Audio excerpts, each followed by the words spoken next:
Assalamualaikum warahmatullahi wabarakatuh. Selamat berjumpa kembali anak-anak kelas 4 SD Pelita Atsri Permai yang berbahagia. Sebelum kita mulai pembelajaran, sama-sama kita membaca basmalah. Bismillahirrahmanirrahim. Baik anak-anak, untuk pembelajaran kali ini ya, yaitu tema 8. Ya, tema 8 ini kita sudah langsung satu kali pembelajaran ya. Aku sudah rangkum satu kali pembelajaran, yaitu tentang mengidentifikasi kegiatan ekonomi dan hubungannya dengan berbagai bidang pekerjaan serta kehidupan sosial dan budaya di lingkungan sekitar sampai provinsi. Baik, kita lanjut. Yang pertama adalah macam-macam mata pencaharian penduduk. Ya, sudah Pak Guru jelaskan di tema-tema sebelumnya ya, tentang mata pencaharian penduduk ya. Ini pengulangan saja. Pak Guru ulangi lagi tentang macam-macam mata pencaharian penduduk. Nah, yang pertama, penduduk di daerah pantai. Jadi kalau pantai itu adalah batas darat dan laut. Batas darat dan laut itu pantai ya. Jadi sebelahnya lautan, sebelahnya daratan, nah itu pantai. Di daratannya itu pantai namanya ya. Nah, apa penduduk di daerah pantai mata pencahariannya? Ya, berarti kamu sudah pasti tahu lah ya. Kalau di pantai berarti mata pencahariannya sebagai nelayan. Nelayan itu ya orang yang kerjaannya menangkap, mencari ikan. Ya. Kemudian petani tambak sama ya. Petani tambak itu berarti nanti ikan-ikan yang ada di laut itu ditangkap ya dengan cara membuat tambak. Nah nanti dipelihara atau diternak dengan cara ditambak itu dekat pantai ya. Jadi ikan-ikan yang berasal dari laut itu akan diternak di sebuah tambak di daerah pantai tersebut. Makanya petani ini namanya petani tambak. Kemudian biasanya di pantai itu biasanya hampir 90% adalah tempat wisata, sehingga di samping nelayan ya ada juga pedagang. Nah, pedagang di sini biasanya ada di objek-objek wisata, misalnya di Pantai Seni Jaya Ancol. Nah, itu kan di sana ada pedagang ya, pedagang balon, pedagang ban ya, untuk berenang tadi kan. Kemudian pedagang-pedagang lainnya yang diizinkan, misalnya kan pedagang minuman, makanan, yang sebenarnya untuk di pantainya dilarang ya, tapi agak jauh ya, maksudnya agak jauh dari pantai, maka itu ada pedagang. Biasanya pedagang minuman dan makanan. Yang biasanya kita kalau habis berenang di pantai, haus, lapar, nah, itu biasanya di situ ada tempat pedagang. Begitu juga petani garam. Petani garam ya seperti tambak tadi ya. Air lautnya ditampung di sebuah tambak, nah kemudian diuapkan, maka yang tinggal adalah garam. Kemudian perajin. Perajin juga ini adalah seperti halnya pedagang tadi di pantai tadi ya. Jadi dia membuat kerajinan, kemudian dijual belikan oleh orang-orang yang berwisata di pantai. Kemudian yang kedua, penduduk di daerah dataran rendah. Apa mata pencahariannya?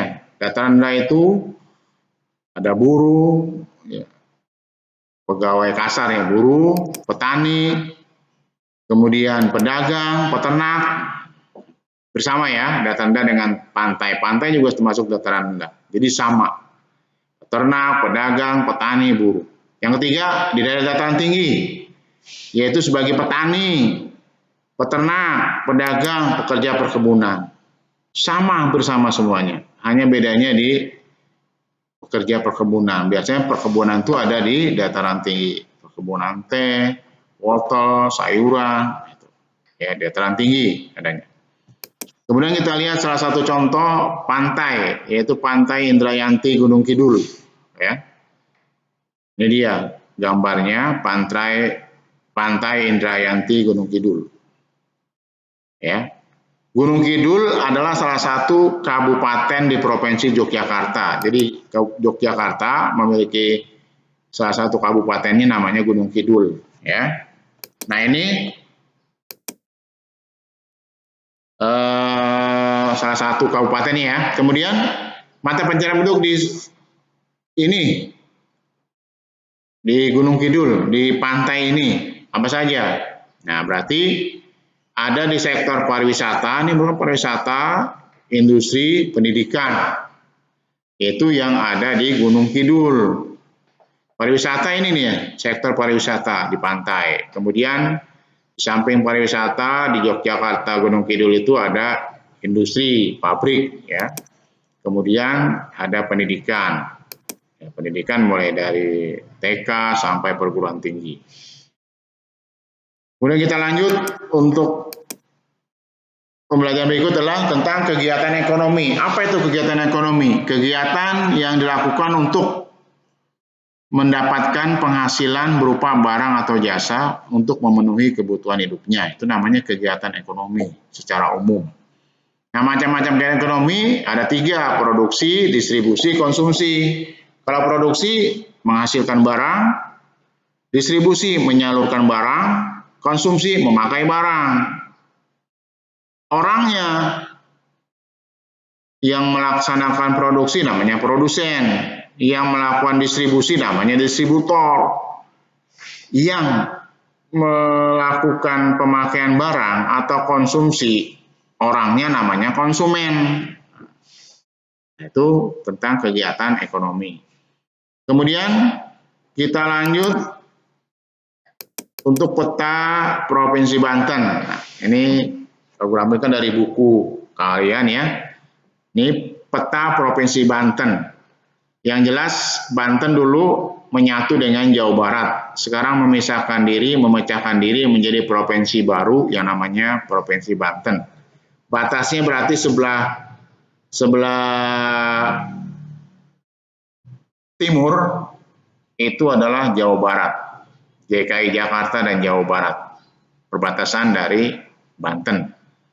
Kemudian di utara ada Laut Jawa, di sebelah kiri, sebelah selatan itu Samudra Indonesia. Nah ini Banten. Apa keunikannya di Provinsi Banten? Provinsi Banten terletak di ujung barat Pulau Jawa. Banten ibu kotanya Serang. Kota Tangerang memiliki julukan Kota 1000 Industri yang terletak di Provinsi Banten. Jadi Tangerang itu salah satu kota yang terletak di Provinsi Banten. Kemudian dijuluki dengan Kota 1000 Industri. Kenapa? Karena di Tangerang berdiri lebih dari 1000 pabrik. Maka dijuluki menjadi Kota 1000 Industri. Nah, kegiatan penduduk di Kota Tangerang mayoritas di sektor industri. Berarti banyak yang kerja di pabrik-pabrik ya, sebagai buruh pabrik ya. Nah, ini keadaan di Tangerang ya. Nanti kamu kerjakan latihan ya. Setelah kamu lihat video, kemudian penjelasan dari Pak Guru, kamu kerjakan latihan di buku latihan. Nah, nanti dikumpulkan sesuai dengan jadwal waktu yang sudah ditentukan. Sekian dari Pak Guru. Pak Guru akhiri. Billahi taufiq wal hidayah. Wassalamualaikum warahmatullahi wabarakatuh. Selamat mengerjakan tugas ya, latihan. Minggu depan insya Allah kita ulangan